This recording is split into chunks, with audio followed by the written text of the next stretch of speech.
আসসালামু আলাইকুম গাইস। তো আজকে টপিকটা হচ্ছে আপনার যে স্বল্প পরিমাণে যে ডলার বা যে কোনো ক্রিপ্টোকারেন্সি আপনি সেল দিতে পারতেছেন না অল্প অ্যামাউন্টের জন্য।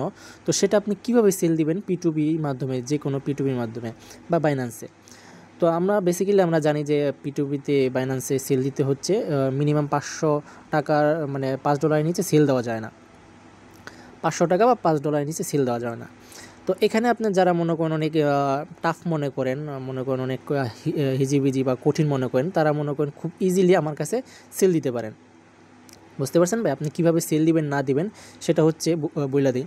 তো আমার ডিসক্রিপশন বক্সে বা স্ক্রিনের মধ্যে আমার টেলিগ্রাম ইউজার নেম বা হোয়াটসঅ্যাপ নাম্বার দিয়ে দেবো। সেখান থেকে আপনারা আমার সাথে যোগাযোগ করে আমার সাথে লেনদেন করতে পারবেন, কোনো সমস্যা হইব না। আপনার মতো আমার অনেক ইউজার রয়েছে, আর আমার টেলিগ্রামে একটা কমিউনিটি আছে, মানে বাই সেল কমিউনিটি। তো সেখানে আপনি লেনদেন করতে পারবেন আমার সাথে। আপনি খুচরা থেকে আপনি যে কোনো অ্যামাউন্টের মানে ক্রিপ্টোকারেন্সি আমার সাথে লেনদেন করতে পারবেন। আপনি টাকা আপনি নগদে নেন বা বিকাশে নেন, যে কোনো কারেন্সিতে নিতে পারবেন। তো আপনার যদি মনে হয় আমার সাথে লেনদেন করবেন, তাহলে অবশ্যই নক দিবেন।